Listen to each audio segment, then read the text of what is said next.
Hey, welcome to the Rig and Farm YouTube channel. I'm finally back up at the farm. It's been over a week since I've been up here because I've actually been pretty sick. I'm still not feeling all that well, but I'm feeling okay enough to come up here and get some work done. We've got some more construction updates for you. I didn't know about any of this until I got up here. The first thing I noticed is as I was driving on the street to get to the property, I saw a bunch of flags set up by the power company. And now I know exactly where they're going to be putting in the lines. I'm not particularly happy with exactly where they're putting the line, but I don't know that I have any say in it, so I'm just going to have to deal with it and work around it. I already knew they're going to be putting in the line across the street from us, and they'd have to cross the street to get to our property, and I'm totally fine with that. But they're crossing on one side and then going across the driveway to get to the other side. I don't know why they wouldn't just put the line across the street on the same side of the driveway the entire length.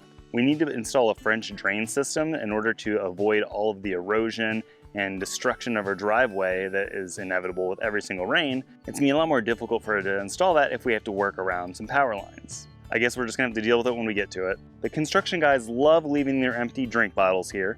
Got a couple over here, and we've got another one right here.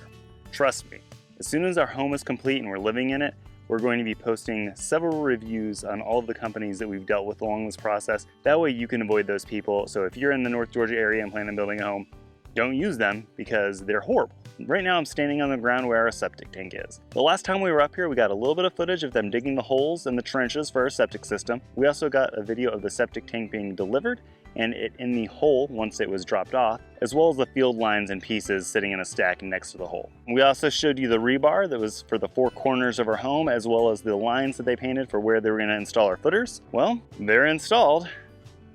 I don't know exactly what I was expecting, but this isn't it. There are about 40 of these giant concrete circles that I guess are the foundation for our home. Instead of a slab, they have 4 rows of 9 of these circles, and then there are other points where there are some other ones, like there are 4 down the middle here, there are 2 in the front, and then there are 4 in the back. I'm guessing that these 2 rows of 9 and these 2 rows of 9 are for the 2 halves of our mobile home, and then these 4 in the middle are going to be for whatever structure is there to support the center where they join.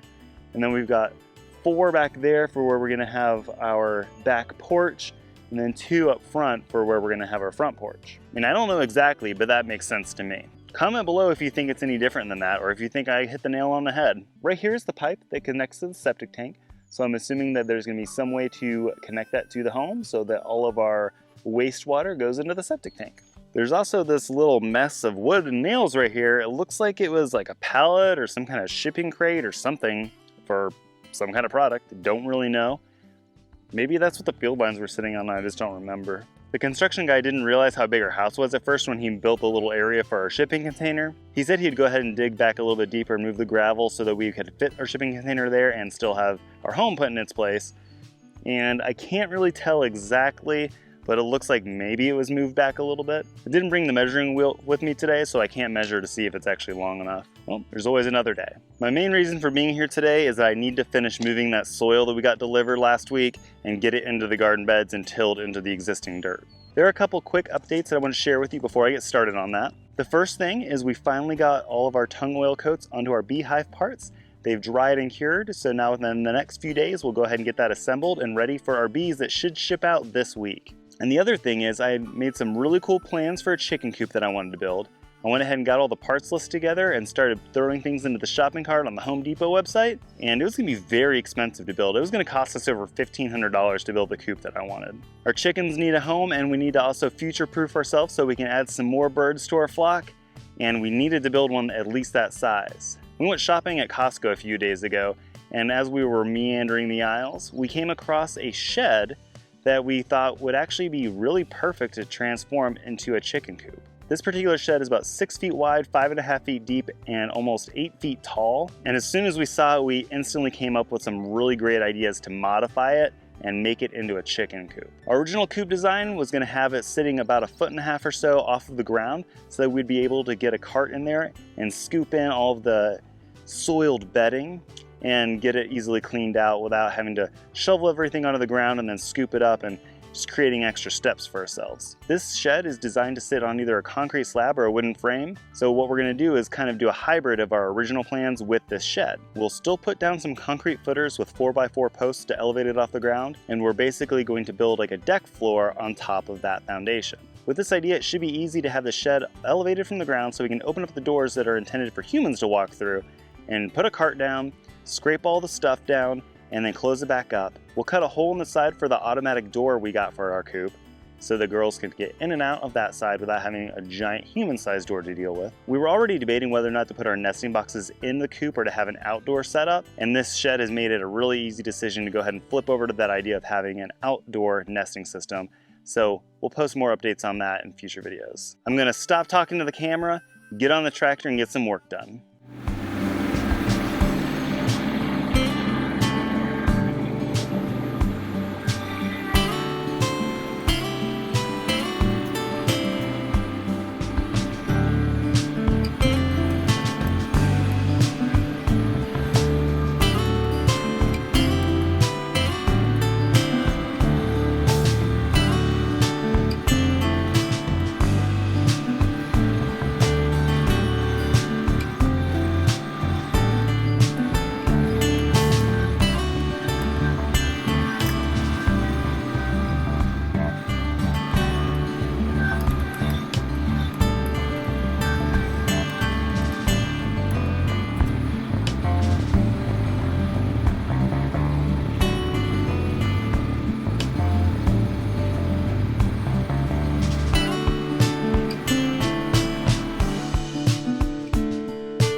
Tractor's been extremely helpful getting soil up to the top of the garden area and spread out.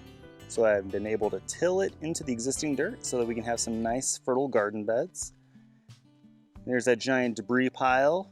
And what's really interesting is right here, I found a pair of reading glasses. They're not mine and they're not Ashley's. They were not here the last time we were here. I have no idea why somebody felt that it was a good idea to come onto our property and leave a pair of their beat up reading glasses. Makes absolutely no sense. It's a little scary that somebody's been up here messing with our stuff. Might have to put out some more trail cameras. I've gotten quite a bit done so far, and I'm at a pretty good stopping point. I'm going to give you a quick recap of what I've done so far to get our garden area ready. I've taken out 6 relatively large tree stumps using the stump bucket and the grapple. I've used the bucket of the tractor to fill in the holes and then used the box blade to grade the land. Then we put the tiller on the tractor and tilled the entire garden area. Once we got our soil delivered, we put down a thin layer of soil on top of that existing dirt and tilled it into the ground.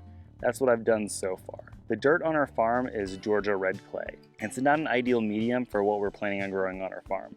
That's why we got the soil delivered. The good thing and the bad thing about clay is that it doesn't allow for very fast drainage. If we were in an area that had a lot of sand in the dirt, we would have to water way more frequently because the water would just go right through the dirt and not hold. And the clay is great at holding that moisture. It's a relatively good thing for the garden. It's a bad thing for our driveway because that's why we have so much water that pools and collects and destroys it, and we're gonna have to put in some drainage in order to alleviate that problem. By first tilling the ground, I was able to break it up because it's been so compacted, especially with all the machinery and everything going over it when the trees were taken out. That's able to break it up, loosen it, make it to where when we do plant things, the roots will have an easier time going down and rooting rather than trying to get through that thick, compact clay and just not rooting properly and dying. The soil we had delivered is much more suitable for growing what we need to grow in our garden. By tilling a little bit of that soil in the top layer of clay, we'll be able to maintain a decent amount of moisture retention for our plants, but it'll provide the conditions necessary to grow the plants as well. This soil has better nutrient content plus the right pH for the majority of the things we need to grow. We had 3 dump trucks full of soil delivered. It was a total of 54 cubic yards. I've used less than half of it so far to till into the garden. What I need to do now is put another top layer of that soil on top of the garden beds, and it'll provide the perfect medium for new seeds that we're going to be planting, as well as everything that we're going to bring up here and transplant. I just had lunch and rested a little bit, so it's time for me to get back to work.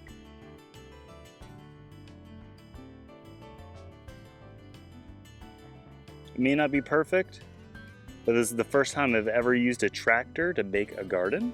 From bed to bed, it is about 125 feet wide, and each bed is between 25 and 45 feet long. Spread over 50 cubic yards of soil on top of this clay. Some of it got tilled in, some of it's just dressed on top. I'll have to consult with Ashley on what to do next. I'm not sure if she'll want us to till this in, or if she'll want us to use the box blade to smooth it out, or if it's just good as is. I'll have to consult with the expert. It's a pretty good day at the farm today. I was able to get a lot accomplished. I was able to do everything that I thought it would take 2 days to get done last week.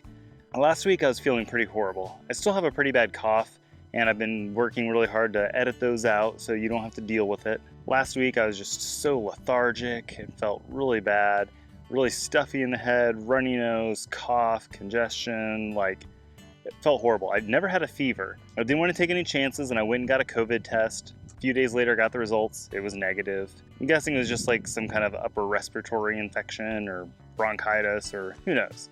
I don't have insurance, and I didn't feel like going to the doctor to be charged several $100s just for them to tell me to take stuff that I can get over the counter. That seems to happen pretty much every time I go to the doctor, so I just don't go so I can save myself the time and money. I have the ability to come up here tomorrow. I'm not sure if that'll happen because I have other stuff to do at the house as well. Our bees are supposed to ship tomorrow, and it says it'll take 3 to 7 days for them to get here, and our hive isn't constructed yet. So we really need to get on the ball and get that thing put together and get it set up so that when we get our bees, they have a place to live. On top of that, we still don't have fencing for the garden area or the bees, and we have bears up here, and we really don't want the bears to get into the bees because that would be really bad. Because we spent lots and lots of money on both the bees and the hive, lots of time getting the hive ready and putting it together.